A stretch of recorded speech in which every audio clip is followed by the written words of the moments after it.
Yo, what's up guys, it's King Sean here, and the Commanders just wrapped up their joint practice with the Dolphins a minute ago, and in today's video, I will be discussing it. So y'all know how I do these videos. I first start with Dan Quinn's presser, what he said in his presser, and then moving on to some things that happened during practice. So, if you guys are new to my channel, leave a like down below, subscribe, tell them notifications. I'm on the road to 4K subs, so if you could, hit that sub button, I'd really appreciate it.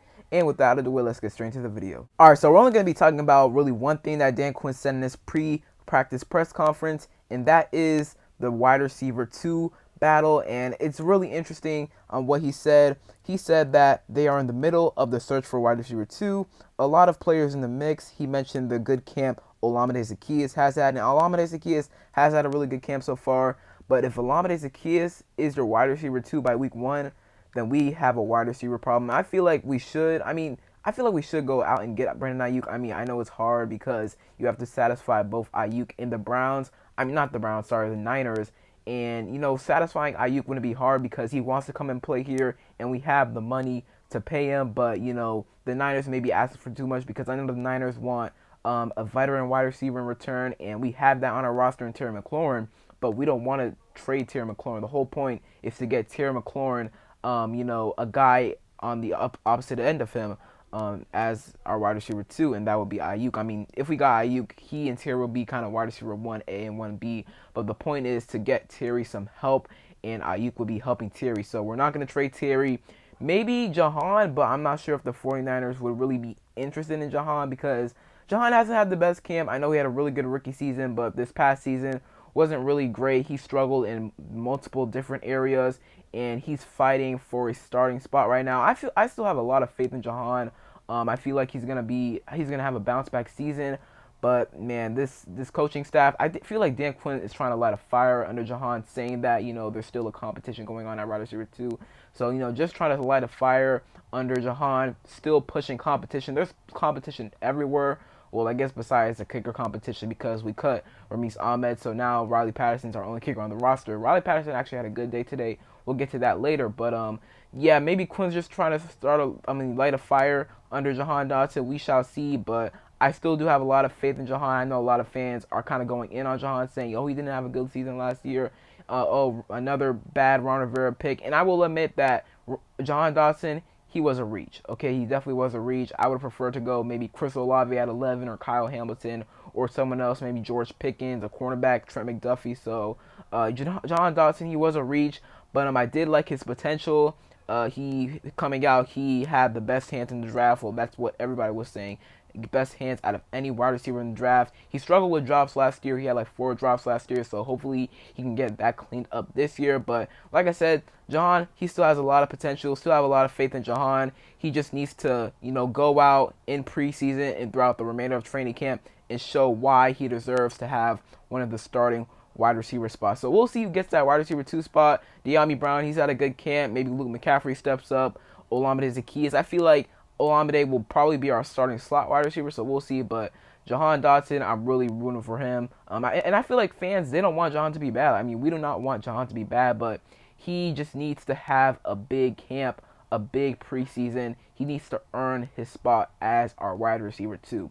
And then finally, Zach Ertz, he did not practice today, but that's because he has a baby on the way, he and his wife. So congratulations to him and his wife, and that's why he did not practice today. So that is really it for Dan Quinn's press conference. All right, now let's get to some things that happened during practice. First things first, Jordan McGee and Johnny Newton are dealing with injuries, so they did not make the travel to Miami. Brandon Coleman, he was in pads today. However, he did not participate in individual drills or in team drills. He was mainly working on the side. And then Andrew Wiley, he was in pads today. He was our starting right tackle today, so it's good to see him back fully, obviously. Mikey Sanders still, he had a tremendous day. He was really freaking good. Miami Dolphins reporters were speaking high on him. Obviously, our own reporters as well.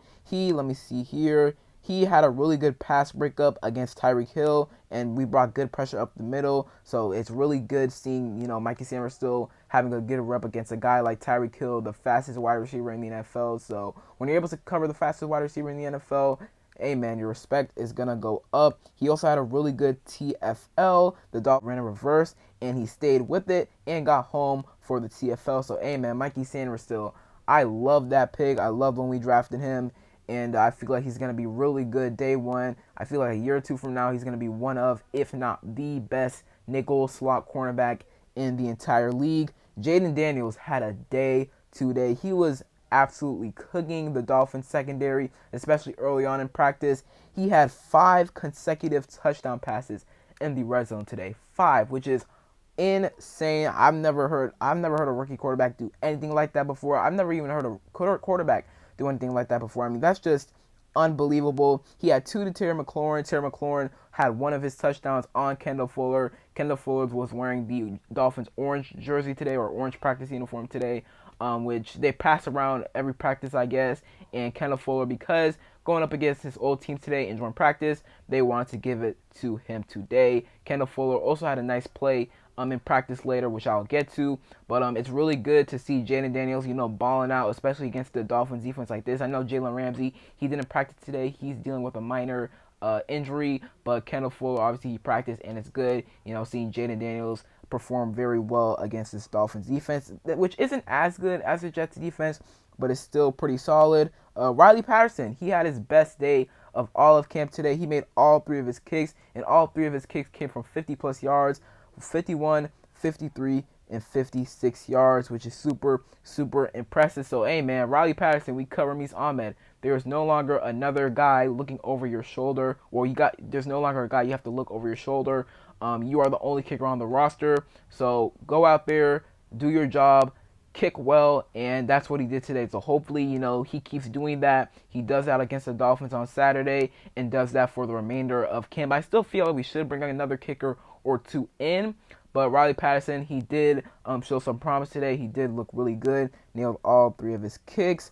Tyreek Hill, he had a nice step on St. Juice. He beat him deep, but Tua Tagovailoa just missed him. So, honestly, our cornerbacks, I didn't hear a lot from them today overall. I know Emmanuel Forbes and Jeremy Chin, they both had a nice pass breakup in 2-minute drills at the end of practice. And then Benjamin St. Juice is the only, negative thing we heard about him today. So, I think our secondary did a pretty good job today. Obviously, the Tua and Tyreek Hill, they connected on a couple passes today, and they're going to do that. But overall, our secondary actually held their own today, which is really good to hear. Jonathan Allen, he won a one-on-one matchup with Rob Jones for a sack on Tua. Rob Jones actually gave our defensive line praise later after practice. He said that we have a really good D-line group, and we do. I mean, Dorrance Armstrong, he also had a nice pressure. He got to Tua on a sack, so that's really good. We saw a few scuffles today between our defense and the Dolphins offense. First off, Daron Payne and Dolphins tackle Liam Eichenberg, I'm pretty sure, they got into a bit of a scuffle today, as well as Andre Jones and a Dolphins defender. So obviously,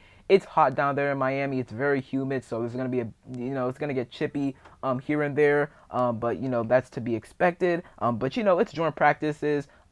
It would be shocking if it didn't get a little chippy out there. So it is good that we got a little chippy out there. Tyler Owens, he continues to make plays. He had a really nice big hit on tight end Durham Smythe for a pass breakup. So, hey, man, Tyler Owens, he keeps performing like this. He keeps making plays on defense and special teams. I feel like he finds his way on the roster for sure, even over a guy like Derek Forrest, because, hey, man, if you're an undrafted free agent, which Tyler Owens is, you got to make the majority of your great plays on special teams. That's how you're going to find your way on the roster. And he's made some plays on defense too, but he's going to be a huge contributor to our special teams this year if he makes our roster, which I think he will, even over a guy, like I said, in Derek Forrest. Austin Eckler, he had a couple nice runs today, including one up the middle, up the gut of Miami's defense for about 8 yards in the red zone. So Austin Eckler keeps showing that he still has some juice left in the tank, a lot of juice left in the tank in my opinion,